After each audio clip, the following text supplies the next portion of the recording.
Muy bien, muchas gracias a todos por acogerme y al profesor Rafael Abreu por invitarme y estoy muy contento de estar aquí. Vamos a tratar algunos puntos especiales que espero que proyecten y que se refieren a la relación entre la teología y la psicología. Una relación que es mucho más profunda, mucho más estrecha de lo que pudiera parecer. Es una relación intrínseca.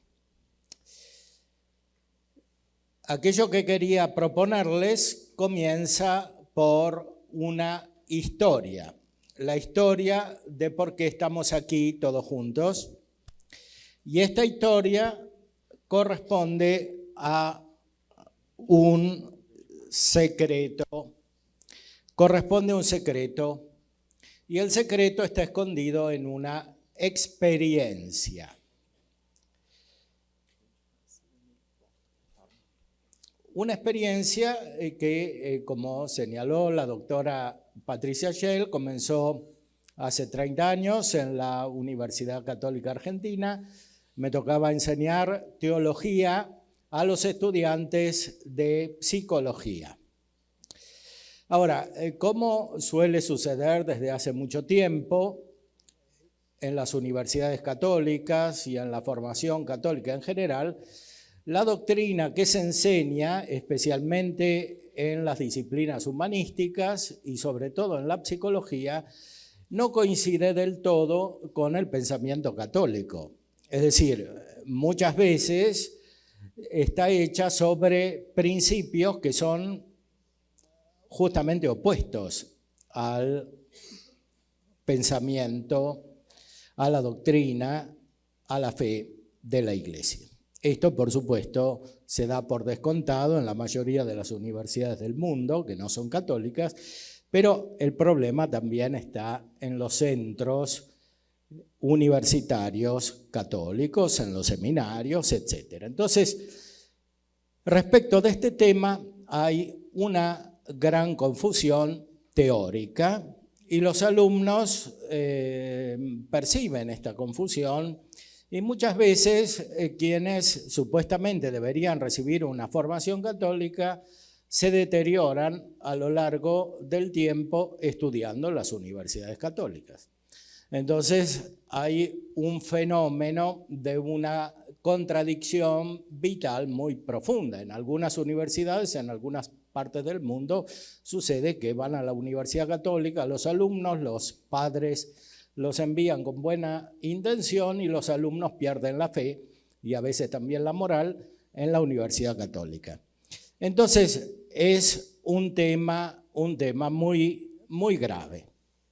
Pero por otro lado está el problema de la difusión de la actividad psicoterapéutica, especialmente en nuestros países católicos, tiene mucha importancia y es sobre todo la línea que se origina en Freud a partir de muchas corrientes filosóficas modernas. ¿Por qué es así? No es algo casual.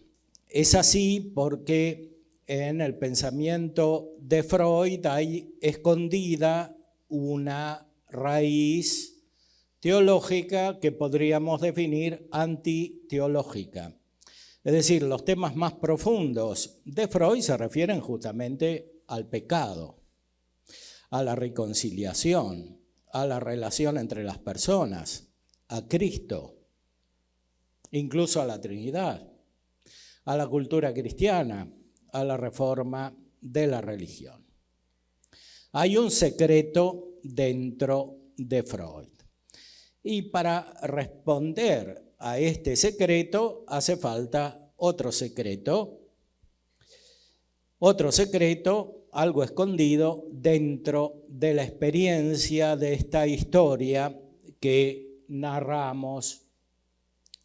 Y ese secreto es el de la mística. Mística quiere decir secreto o escondido. Hay algo escondido en la experiencia. No es una simple experiencia humana, hay una experiencia que va más allá. Ya Aristóteles había hablado de la experiencia, los modernos hablaron de la experiencia, en la psicología moderna se habla de experiencia, por ejemplo, en el sentido de Schleiermacher y de otros, a través del existencialismo, de Heidegger o de Kierkegaard.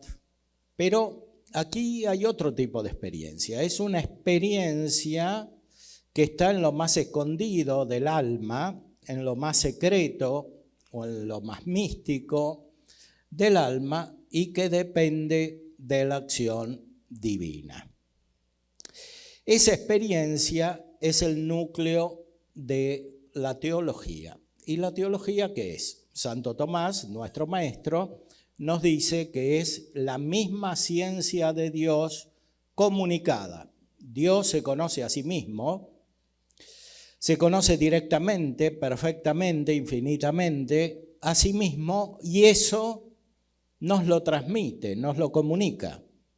No es solamente el conocimiento que tenemos de Dios a partir de las criaturas por un camino analógico, un conocimiento que siempre nos deja en la oscuridad porque según la razón humana no conocemos la esencia de Dios en sí. Nuestra inteligencia, como la de cualquier criatura, incluso la del más elevado de los ángeles, no puede conocer a Dios en sí, ni ahora ni después de la muerte. Es imposible. Hay una distancia infinita entre cualquier inteligencia creada y Dios. Pero Él, por su gracia, es decir, porque quiso benevolentemente, por amistad, nos comunica su conocimiento.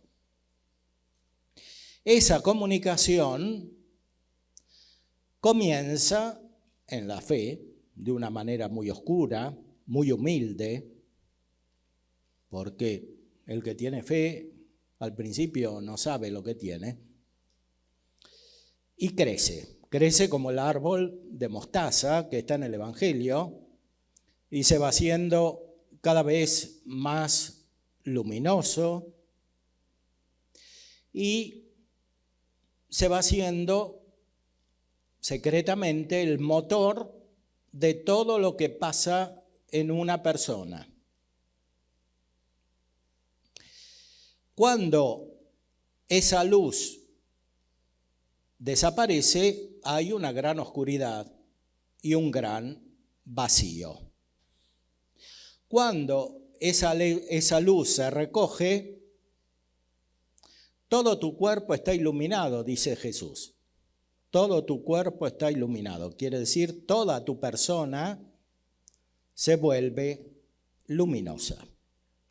Y eso se transparenta en las relaciones entre las personas. Sobre todo entre las personas que tienen la misma luz. Este es el corazón de la teología, no es una ciencia racionalista, no es simplemente un análisis de algunos principios.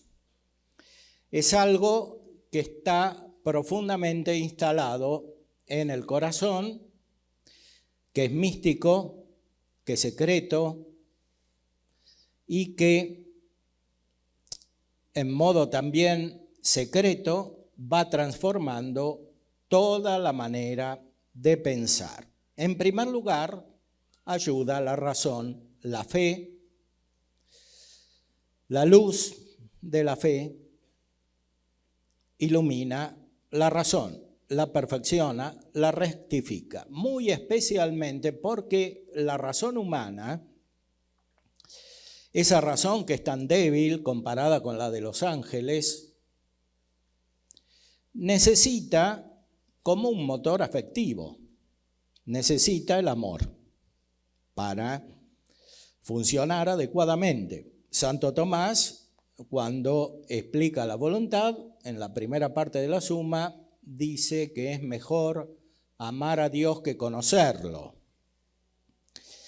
¿Por qué es mejor amar a Dios que conocerlo? Porque, como ya dijimos, no lo vemos como es en sí con la razón natural, pero lo podemos amar como es en sí. Entonces el amor nos empuja a conocerlo. Pero sobre todo cuando recibimos la fe y la gracia, el amor que surge de la fe, que se apoya sobre la fe y que es ya un don divino, estable, sobrenatural, la caridad, nos impulsa a crecer en la luz, nos impulsa a crecer en el conocimiento de Dios.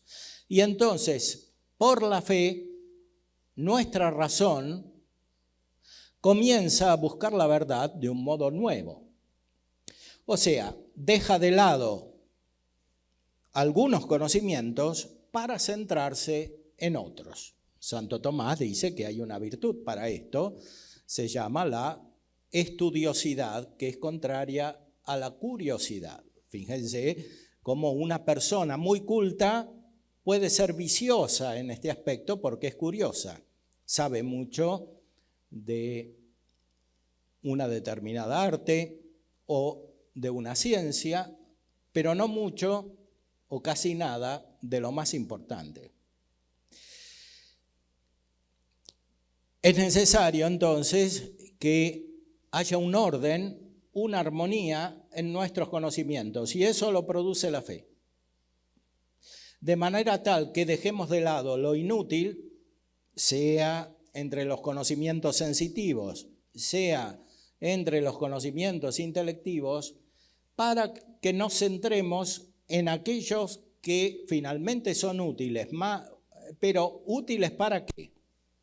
Útiles para llegar al conocimiento pleno de la realidad, que no es otro que el conocimiento pleno y perfecto de Dios. Enseñar teología a los psicólogos quería decir muy especialmente despertar una experiencia secreta, una experiencia escondida, una experiencia mística para que se reconfigure la manera de pensar. La psicología hoy es tan compleja por la influencia y por la interferencia de tantas corrientes filosóficas. Es tan compleja por la caída en la irracionalidad de muchas teorías que pretenden explicar lo que no pueden explicar porque no tienen los principios. Es tan compleja por la interferencia de los factores afectivos, por la interferencia de los factores culturales, políticos, que se constituye en una totalidad en la cual es prácticamente imposible orientarse a la luz natural de la razón. Es verdad que siempre quedan los principios racionales, los principios de la psicología de Aristóteles, lo que dice en el De Anima, el Peripsiges, el primer libro de psicología del mundo, es de Aristóteles, que es un genio de la psicología. Pero, ¿a quién le interesa Aristóteles hoy? Muy especialmente no les interesa a los que debería interesarles, que es a los psicólogos y a los pacientes. Entonces, ¿quién se ocupa del alma, de la inteligencia? ¿Quién se ocupa de las facultades interiores, de las facultades apetitivas? ¿Quién encuentra el orden en todo esto? Y es aquí que viene en auxilio de la psicología la teología. La teología ayuda, por esta experiencia escondida, a encontrar un orden. Pero no solamente por esto, hay una razón todavía más profunda, y es que solo Dios conoce lo particular. Una persona que estudia psicología quiere conocer lo particular, quiere conocer cada persona. Ahora, el conocimiento directo de lo singular escapa a la capacidad de la mente humana. Nuestra inteligencia es demasiado débil para conocer directamente lo singular. Tiene que ser completada por los sentidos, pero los sentidos tampoco conocen directamente la sustancia particular, no conocen la persona. Con los sentidos conocemos cualidades sensibles de las personas, pero no las personas. Entonces, el conocimiento que podemos tener de una persona es muy limitado. Pero si recibimos el conocimiento de Dios, que conoce todo lo que hizo, porque se conoce a sí mismo, conoce su propio ser infinito y en sí mismo conoce el ser de todas las cosas, de cada cosa singular, entonces, con el auxilio divino, podemos llegar al conocimiento de la persona. Por eso decíamos hoy que es tan necesario que en la consideración psicológica y psicoterapéutica práctica no solo esté presente la filosofía, sino también la teología, porque las virtudes necesarias para el desarrollo de una persona y las virtudes necesarias en un psicoterapeuta no son solamente naturales y por tanto objeto de la filosofía, de la antropología filosófica. Son virtudes sobrenaturales las que se exigen.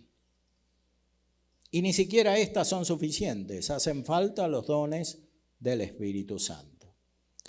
Por eso es necesario el desarrollo de una vida completa, de una vida humana completa y de una vida cristiana completa.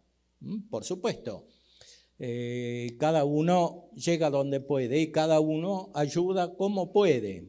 Esto no significa desvalorizar lo que hacen tantas personas de buena voluntad, sobre todo si reconocen sus propios límites. Pero para entender el problema en toda su amplitud y complejidad, es necesario conocer la perfección de la respuesta. ¿Cómo se hace para conocer la persona? Para conocer la persona hay que tener principios sobrenaturales, hay que tener virtudes sobrenaturales, hay que tener una luz superior, que es la luz de la fe, iluminada, completada, integrada por los dones del Espíritu Santo, sobre todo el don de sabiduría, que es contemplativo, el don de inteligencia, el don de ciencia y el don de consejo, que es práctico. Retornemos al principio del esquema, al número 1. Aquí señalo algunos puntos que es necesario esclarecer en la proposición de una psicología completa y cristiana y por tanto iluminada por la teología. Hemos visto la relación con el psicoanálisis. Otro gran problema es el epistemológico, porque gran parte de la confusión que hay hoy en torno a la psicología es que no se entiende que es una ciencia, no solo la psicología o las psicologías o las ciencias psicológicas como ciencia, sino cualquier ciencia. ¿Qué es la ciencia? Hoy no es claro qué es la ciencia y se entiende cualquier ciencia según el modelo positivista moderno, que implícitamente es materialista. La psicología no puede ser una ciencia experimental entendida en el sentido moderno. Es verdad que a veces se hace referencia al origen de la pretendida psicología moderna en el siglo XIX, en los laboratorios alemanes, en Wundt y en otros, pero está claro que la psicología como la conocemos hoy no es simplemente psicología experimental en este sentido positivista, es una respuesta plena a las necesidades de la persona. Cuando las personas hoy van a ver a los psicólogos, quieren una respuesta personal a su vida, quieren una soluciona los problemas vitales, no quieren simplemente que les analicen algún aspecto de su personalidad. Entonces, aquí hay un grave problema que es necesario responder. La psicología tiene distintos niveles epistemológicos o científicos. Se puede hacer psicología de distintas maneras. Es verdad que es posible una psicología experimental, es verdad que incluso es posible una psicología animal. Pero la psicología animal no explica todo. Ni siquiera la psicología experimental humana, cuando es hecha como si fuera una psicología animal, puede explicar todo. La psicología racional tampoco explica todo. Los problemas de las personas no se resuelven con la antropología de Aristóteles y ni siquiera con la moral de la ética Nicómaco y ni siquiera con la de la Suma Teológica si la consideramos en el orden natural. Los problemas de las personas se resuelven cuando se mira la relación de la persona con su fin último, y ese fin último es un fin sobrenatural que no se puede alcanzar sin la gracia y sin las virtudes que se apoyan sobre la gracia. Por eso la consideración del psicólogo, la ciencia, el hábito de conocimiento que tiene el psicólogo cuando atiende a las problemáticas humanas individuales y comunitarias, debe ser correspondiente, debe ser proporcionado. Y por tanto, debe haber una mirada superior, unificadora, que permita responder a la totalidad del problema. Recordemos que en el orden natural no hay una ciencia que pueda dar una respuesta total. Las ciencias naturales, filosóficas incluso, son varias. La ciencia teológica tiene una unidad superior porque participa del ser divino que es uno, Dios es uno. Y la mirada de Dios es una. Dios contempla unificadamente toda la realidad. De esta manera, la mente del psicólogo, cuando participa de la mirada de Dios, adquiere la capacidad de ver todo en uno, sin que se pierda la distinción de las otras ciencias, sino que incluso se acreciente y se perfeccione con precisión. Por eso decíamos, siguiendo a Santo Tomás, que la fe purifica la inteligencia. La fe hace colocar las operaciones de la inteligencia en su lugar. El que tiene fe y el que desarrolla la mirada teológica en psicología contemplará a la persona respetando cada elemento de esta persona y todos sus actos humanos. Este corazón místico de la psicología, que debería inspirarse en la teología, es exactamente opuesto al corazón antimístico de gran parte de las psicologías modernas y posmodernas. En el posmodernismo hay una especie de mística negativa, de mística irracional. Y esa mística tarde o temprano aparece, una oscuridad de fondo, una especie de abismo que se abre en una persona o que se abre en una comunidad o que se abre en una cultura. En esta historia que estamos narrando, que tiene un corazón místico, fuimos descubriendo que Santo Tomás es una gran guía para renovar la psicología, pero lo es no solamente como filósofo, sino también y especialmente como teólogo. En 1999, en la Semana Tomista de Buenos Aires, expuse un texto que pueden encontrar en internet sobre Santo Tomás psicólogo. ¿Y cómo estaba hecho este texto? Recorriendo todas las tres partes de la Suma de Teología, no solamente una. En la primera parte está el tratado acerca del hombre, las potencias humanas, etc. Pero cada parte de la Suma y todas las cuestiones de la Suma sobre los diferentes temas son necesarias para elaborar una psicología tomista verdaderamente completa. Recordemos muy rápidamente la primera parte. Hemos hablado de Dios. No puede haber una psicología atea. Una psicología atea, en el fondo, termina en la contradicción, porque el alma es imagen de Dios. Y la psicología estudia el alma ya desde los antiguos. Entonces, en la primera parte se estudia a Dios, Dios que es la Trinidad, las tres personas divinas que son el origen de la persona humana, porque finalmente la persona humana no se puede explicar sin las personas divinas. Dios que es creador. La condición de la persona humana no se puede entender como algo autónomo, desprendido del creador. Dios es creador, Dios establece la inteligencia en las criaturas racionales y muy especialmente en el hombre, sin entender lo que es la inteligencia, pero sin entenderlo en profundidad, es imposible desarrollar una psicología, porque lo principal que tiene la persona es la inteligencia.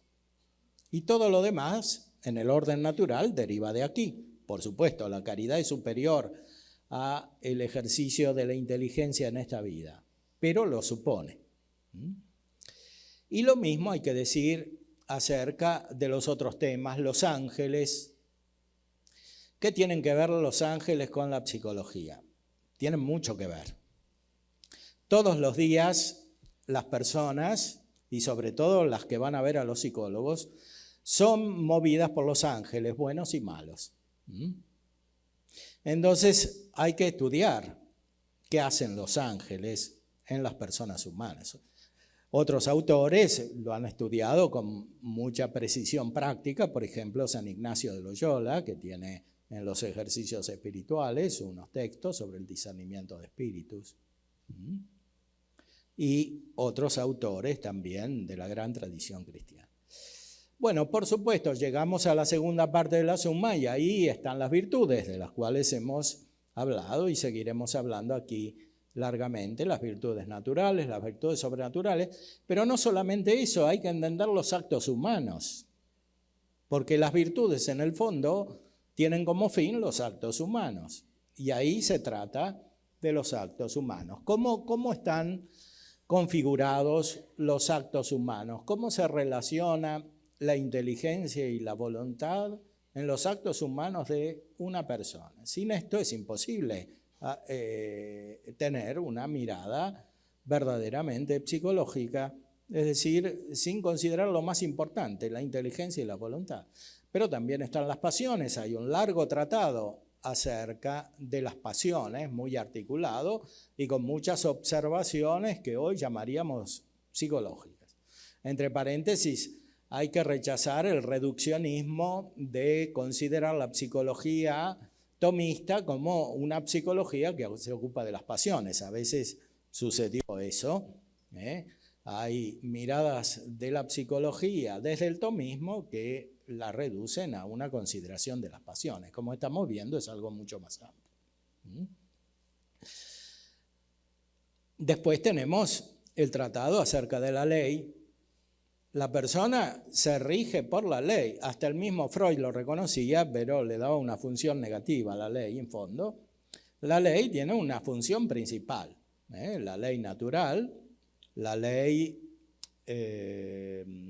positiva, tiene una función, pero sobre todo la tiene la ley revelada, y muy especialmente la ley nueva, el Evangelio, que consiste principalmente en la gracia del Espíritu Santo. Entonces, una persona verdaderamente es libre, una persona se desarrolla plenamente en el fondo cuando sigue el Evangelio. ¿Y el Evangelio qué es? Es la gracia. No es solamente leer los textos que están en la Biblia, en el libro, es la gracia, es algo interior. Es principalmente la gracia, dice Santo Tomás. Por eso es un misterio esta ley evangélica y sin embargo es muy real y ordena toda la vida de una persona. Y después encontramos la tercera parte, que también está profundamente ligada con la consideración psicológica. ¿Por qué? Pues la tercera parte trata acerca de Cristo y Cristo es el psicólogo. Cristo es el maestro. Como dice en el Evangelio de San Juan, Él sabía lo que hay en el hombre. ¿Por qué Cristo sabía lo que hay en el hombre? Porque era Dios. Cristo es el verbo de Dios y solamente Dios puede conocer lo que hay en lo más interior del hombre. No lo pueden conocer ni los ángeles, ni los demonios, ni los psicólogos. Solamente Dios puede conocer lo que hay en lo más profundo del corazón, es decir, en la inteligencia y en la voluntad de una persona. Por eso, en el fondo, si la mente del psicólogo y si la psicología no están unidas a Cristo, no tienen posibilidades de éxito pleno, de éxito perfecto. Por supuesto, el psicólogo es un ministro, es una especie de diácono. El presbítero, el sacerdote, el obispo representan a Cristo, obran en la persona de Cristo, no solo a través de los sacramentos, sino a través de la enseñanza, de la guía espiritual, de la paternidad espiritual. Y el psicólogo tiene un lugar ahí. El psicólogo, por supuesto, no es un sacerdote, pero no tiene que decir que no tiene nada que ver con lo que hacen los presbíteros, los obispos, los sacerdotes. Esta es una condición muy excelente de la vocación de los psicólogos. Es decir, tienen que sentirse como destinatarios de una misión, de una llamada, y esa llamada tiene su lugar en el cuerpo general de la Iglesia, que no es otro que el cuerpo de Cristo. Entonces, cada uno tiene un ministerio diferente. Por supuesto, lo más importante no es el ministerio, no es ser papa, obispo o psicólogo. Lo más importante es la gracia, porque todos los ministerios tienden a algo más elevado, que es la gracia, la perfección de la vida espiritual de cada persona. Entonces, el psicólogo no es sacerdote, no es obispo, pero tiene un ministerio y tiene que colocarse en el lugar que le corresponde en ese ministerio, que es un lugar espiritual. Y ahí hay dos tentaciones, una por exceso, ¿no? Creerse que es como una especie de sacerdote o director espiritual que tiene que decir todo cuando muchas veces no está capacitado para eso. Y la otra tentación es por defecto, o sea, que no tiene que meterse en nada que sea espiritual. Por supuesto, para hacer esto bien hay que hacerlo con prudencia, con una prudencia sobrenatural. Y cada uno lo hará de una manera diferente según la medida del don de Cristo, como dice San Pablo, que se refiere no solamente a la gracia, sino también a los ministerios. Cada uno va recibiendo ese ministerio en una medida diferente y para descubrir esa medida hay que orar, hay que ponerse en la presencia de Dios. Los sacramentos que terminan la consideración de la suma teológica tienen de muchas maneras que ver con la psicología. Pensemos, por ejemplo, en el sacramento de la confesión. Claro, el psicólogo no puede quitar los pecados, pero muchas veces las personas van a ver a los psicólogos porque sienten culpa y pretenden que les desaparezca la culpa. Ahora, la mayoría de los métodos que existen hoy, que tienen en gran medida como base el psicoanálisis freudiano, pretenden eliminar la culpa por medio de una especie de interpretación, de análisis racional. Pero eso no tiene ninguna posibilidad de éxito. ¿Por qué? Porque no es la manera de eliminar la culpa. La culpa es algo muy profundo. No es un sentimiento superficial, una inmadurez. Cuando es una verdadera culpa, solo Dios la puede eliminar. Solo Dios la puede eliminar donando su gracia, especialmente a través del sacramento de la confesión, aunque no está limitada la confesión, la donación de la gracia por parte de Dios, pero solo Dios puede quitar la culpa, porque la culpa es un deterioro de la naturaleza humana, de la esencia humana, de lo más profundo que tiene la persona y sobre todo de su voluntad. Y solo Dios puede dar el ser. Solo Dios puede reconstituir la persona que participa del ser divino. Si Dios no le da de nuevo el ser, en aquello en lo que lo perdió, es imposible que lo recupere. Por eso, solo Dios puede quitar la culpa. El psicólogo no puede pretender quitar la culpa. Entonces, ¿qué tiene que hacer el psicólogo? Con prudencia, con el don de consejo del Espíritu Santo, encaminar más o menos explícitamente, según los casos, a una persona a que se libere de la culpa, pero no se va a liberar sola, es Dios que la va a liberar. Y muy especialmente a través del sacramento de la confesión. Por supuesto, los otros sacramentos tienen que ver de muchas maneras con la psicología y muy especialmente el sacramento principal, que es el de la Eucaristía. La Eucaristía no es solo recibir la comunión sacramentalmente o materialmente, sensiblemente. La Eucaristía es la comunión con Cristo y esta es la raíz de toda la salud humana. Salvación o salud quiere decir comunión con Cristo. Él nos trajo la salvación. ¿Y dónde está la salvación ahora? En la Eucaristía. En la Eucaristía.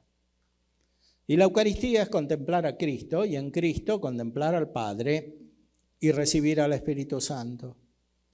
Entonces las personas encontrarán su salud perfectamente en la Eucaristía. Pero no solo eso, el psicólogo debe pensar desde la Eucaristía.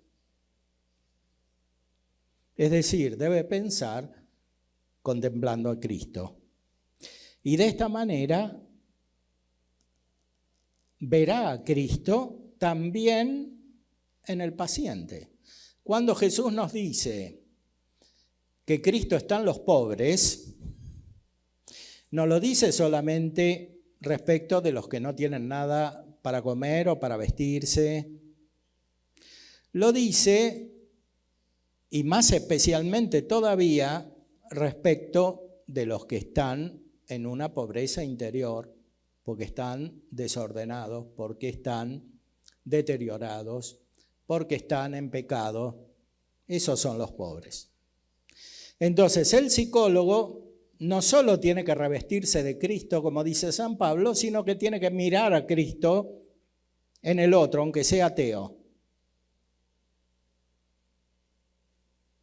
Porque el que es ateo puede llegar a estar con Cristo. Para eso el Verbo se hizo carne, para llegar a todos.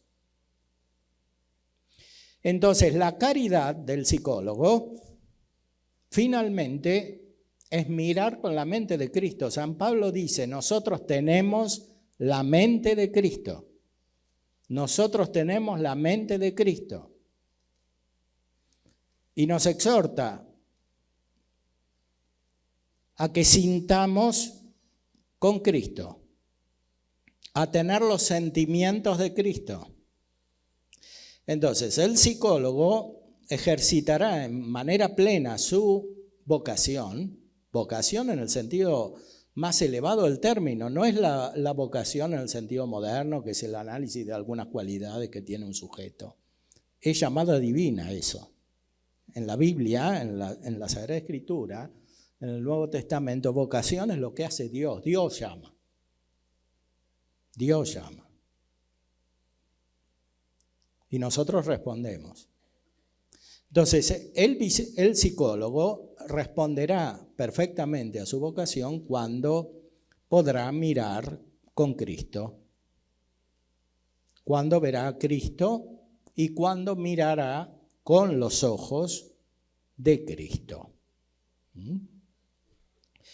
Hay otros puntos que podríamos subrayarlos, digo rápidamente.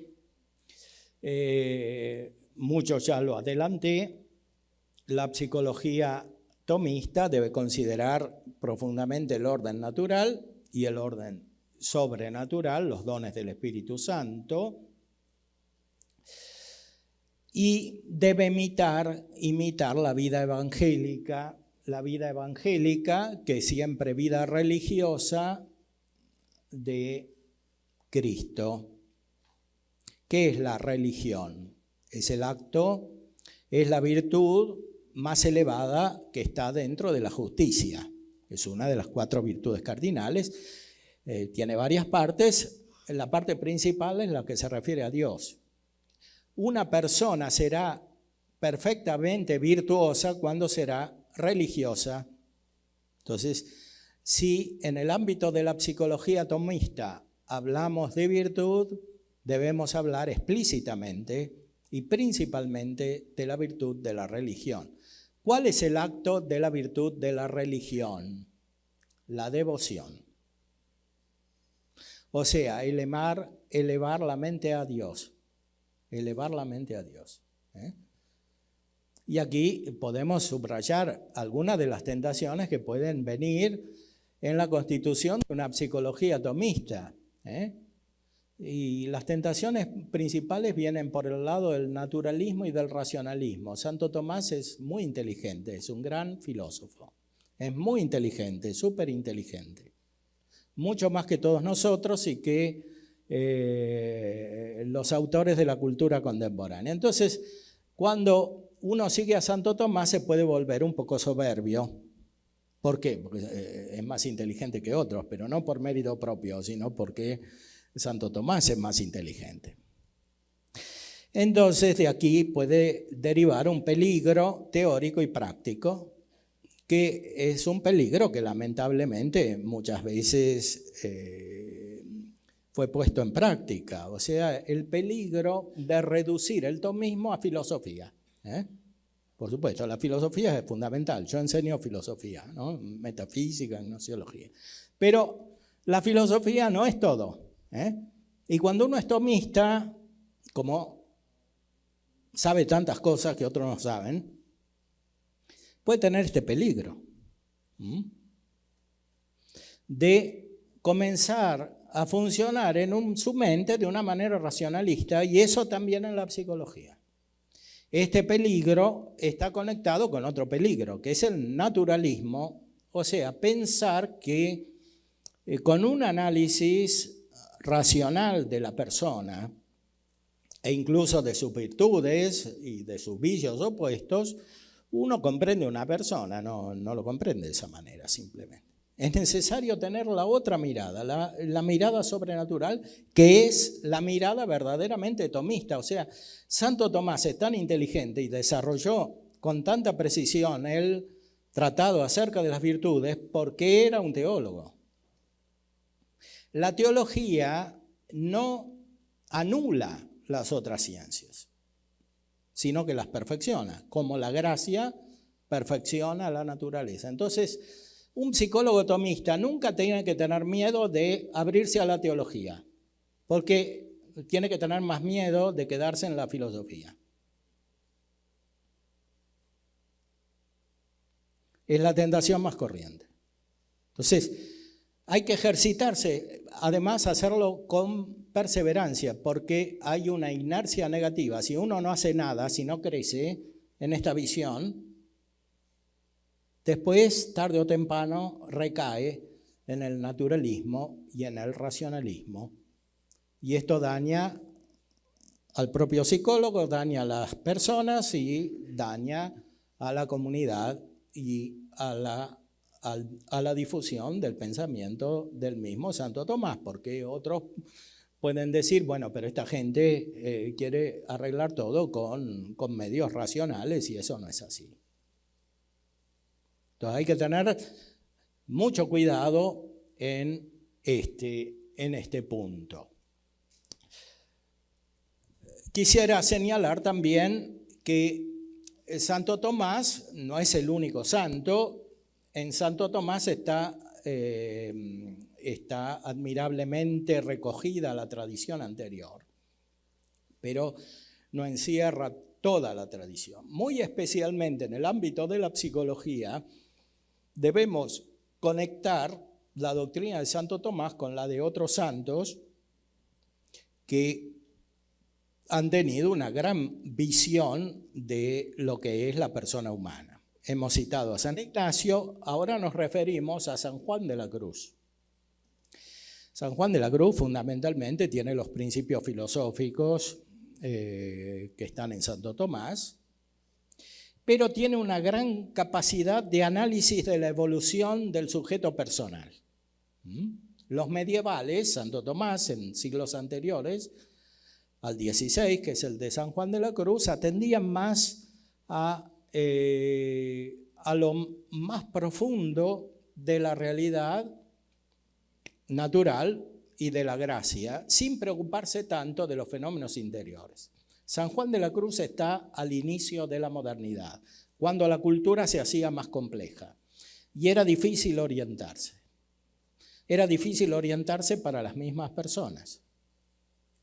Y por eso analiza la evolución personal de una manera muy excelente. ¿Qué es lo que dice San Juan de la Cruz?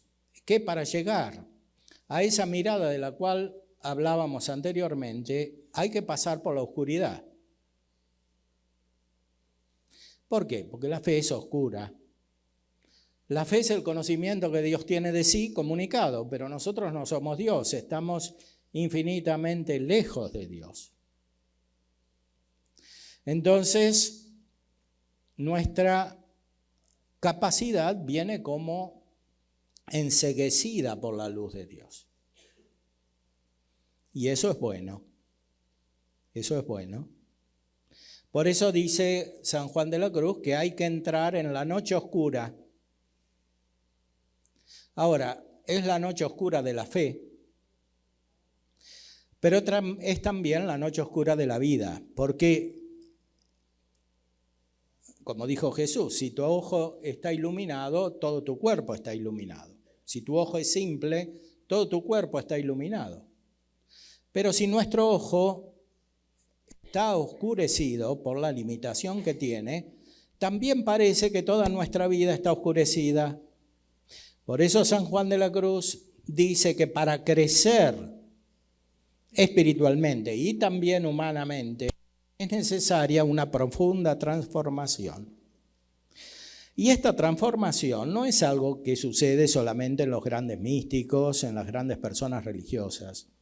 Es una transformación que sucede, en primer lugar, en toda persona que vive cristianamente según la gracia de Dios, que persevera en la vida de la gracia de Dios. Sufre una gran transformación que normalmente los psicólogos no entienden ni pueden entender porque nadie se las enseñó. Entonces, cuando los psicólogos atienden a las personas, tienen que tener miedo no tanto de atender a los ateos, como decíamos hoy, sino de atender a los cristianos. Porque es aquí donde vienen los problemas. Porque los fenómenos son mucho más profundos y más complejos. Y como normalmente un psicólogo cristiano atenderá a cristianos, porque eso de los ateos, bueno, y de los judíos y de los musulmanes, sí, es un poco teórico, pero en la práctica, si es un psicólogo cristiano, vendrán los cristianos sobre todo, y a estos hay que responder. Entonces hay que saber y hay que conocer cómo es la transformación interior que produce la gracia de Dios. Una persona que ora una persona que tiene buena voluntad, una persona que crece en la gracia, no tiene menos problemas que los otros, tiene más problemas. Pero justamente porque tiene un proceso positivo, porque está creciendo, porque hay una gran transformación. Entonces sería una gran injusticia tratar a esta persona como se trata al ateo. Y la idea moderna, sobre todo el método psicológico, es que el método tiene que servir para todos. Ahora, aplicar el mismo método para todos es la enfermedad moderna, ¿no? Descartes escribió un libro que se llama El discurso del método. Y Kant escribió otro libro, La crítica de la razón pura, que es puro método. Y Hegel lo mismo. Entonces, el problema moderno es el método.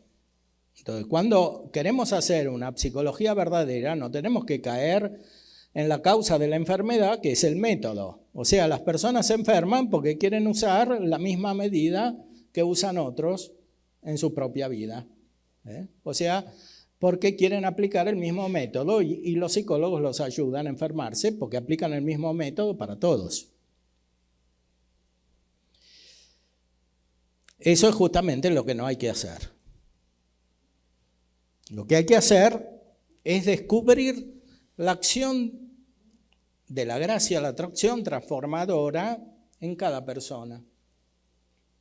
San Juan de la Cruz, que estamos citando, dice que no hay ninguna persona en la cual el camino que lleva coincida ni siquiera en la mitad con el de otra persona. Y cuanto más espiritual es la persona, cuanto más se refiere a la gracia, cuanto más fundada en la oración, en la unión con Dios está, tanto más es así. ¿Por qué? Porque imita a las personas divinas, que son un solo Dios, pero son distintas entre sí. Entonces, cuando crecemos, nos hacemos parecidos a las personas divinas. Y por eso nos distinguimos. Y el psicólogo tiene que captar esa distinción. No puede usar el mismo método. Y si redujese la psicología tomista a psicología racional, aunque sea verdadera, estaría haciendo una injusticia. ¿Por qué? Porque lo más profundo de la vida, incluso de las virtudes de esa persona, será la religión. Y la religión es relación con Dios, es devoción, es conexión, es unión, y esa unión es personal. Y esa unión implica una transformación muy grave, muy oscura, porque aparece todo lo negativo. Claro, el psicoanálisis lo hace aparecer también, pero le parece bien eso. Pero aquí aparece como lo que realmente es. Y una persona en la cual comienza a aparecer todo lo negativo, todo lo oscuro que tiene, se asusta, tiene miedo. Y si va al psicólogo y el psicólogo no sabe, peor. Pierde el camino espiritual. Se desorienta más. Por eso los psicólogos, cristianos sobre todo, tienen una grave obligación de conocer estas doctrinas. Grave. Porque está en medio lo más importante de la vida de las personas. Imagínense un médico que no conoce bien la medicina y atiende a la gente. Bueno, eso hace un psicólogo cuando no conoce la vida espiritual y atiende a una persona que tiene vida espiritual. Entonces, hay una obligación muy grave de conocer en profundidad el desarrollo de la vida espiritual. San Juan de la Cruz es uno de los grandes autores que nos pueden iluminar en este campo.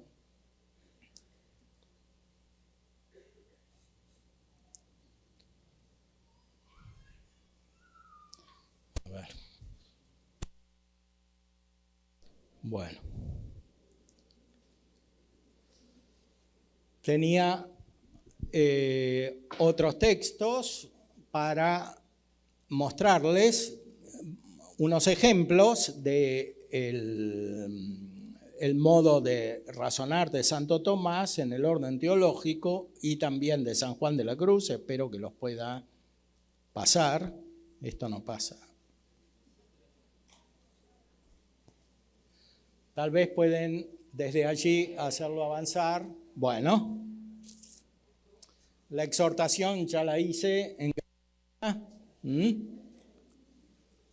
Habría muchos puntos para desarrollar. Aquí les pongo un ejemplo de lo que significa el desarrollo profundo de la consideración del hombre desde la teología, desde la visión de la gracia en Santo Tomás. ¿Puede el hombre evitar el pecado sin la gracia? No puede. No puede.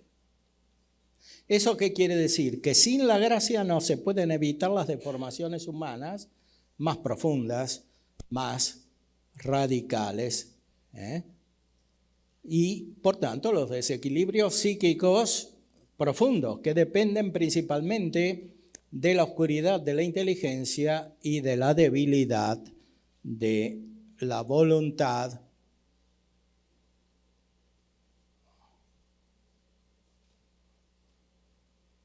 No pasa. Más adelante.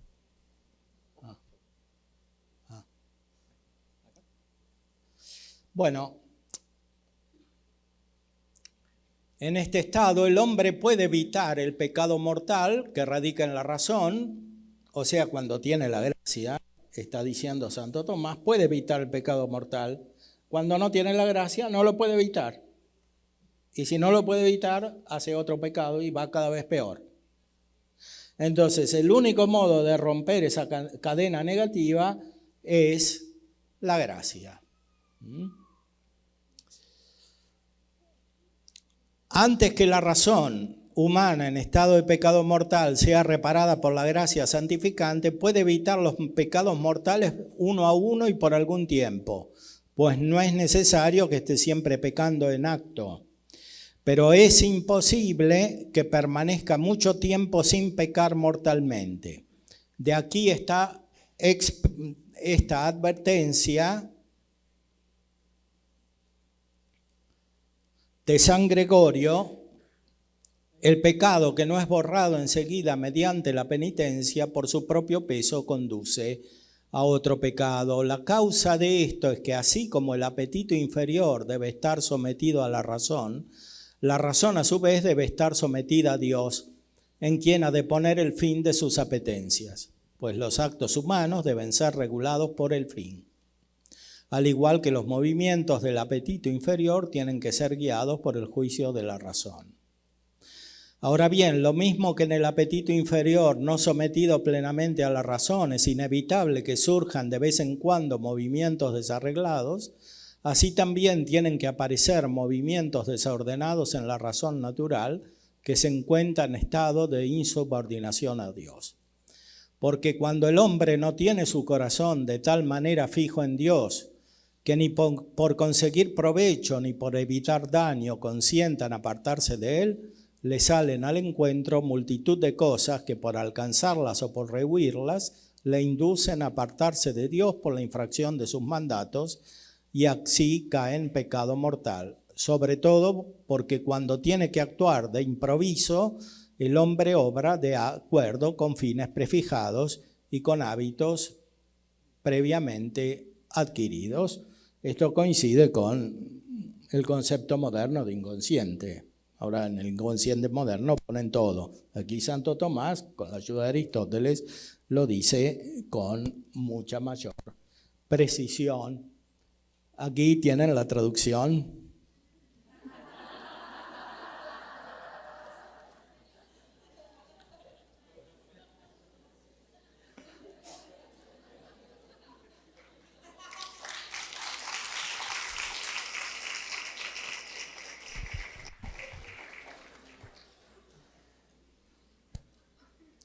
Bueno, ahí abajo tienen lo mismo que leí anteriormente, después lo pueden encontrar en la Suma Teológica, ¿no? En internet está, fácilmente. Sobre todo pueden ver lo que dice después de citar a San Gregorio.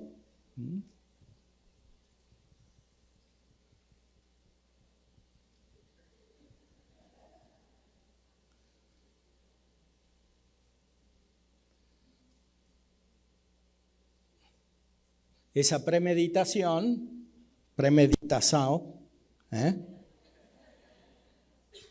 es lo que hoy se llama inconsciente, ¿no?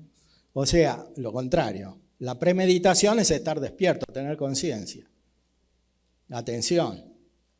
Pero es imposible eso, sobre todo para el que está en pecado mortal, porque justamente no le funciona bien la inteligencia y sobre todo la voluntad.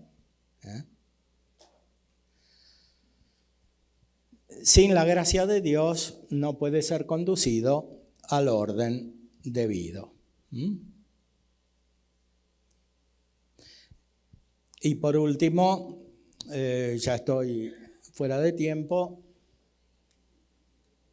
San Juan de la Cruz,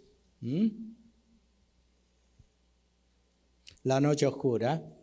Entonces los invito a buscarlo también en internet. Ahí explica cómo incluso los principiantes en la vida espiritual que tienen verdadera vida espiritual tienen muchos defectos y esos defectos tarde o temprano aparecen. Pero que aparezcan no es algo malo, es algo bueno. Y es ahí donde se da la gran confusión, porque la gente que tiene vida cristiana va a ver al psicólogo cuando está así. Y a veces los mandan los sacerdotes también, porque no entienden qué les pasa. Pero se puede y se debe entender lo que les pasa, exhortándolos a encontrar la luz de Dios de una manera más profunda y más espiritual. Sobre todo el vicio de la soberbia es el más común, ¿no? Porque es la raíz de todos los otros y está presente en todos los que tienen vida espiritual. Aquí no habla de los que están en pecado mortal, habla de los que son principiantes en la vida espiritual. O sea que tienen la gracia, tienen oración, reciben los sacramentos. Estos tienen muchos defectos y estos defectos aparecen en la forma de una confusión mental y de una oscuridad muy importante.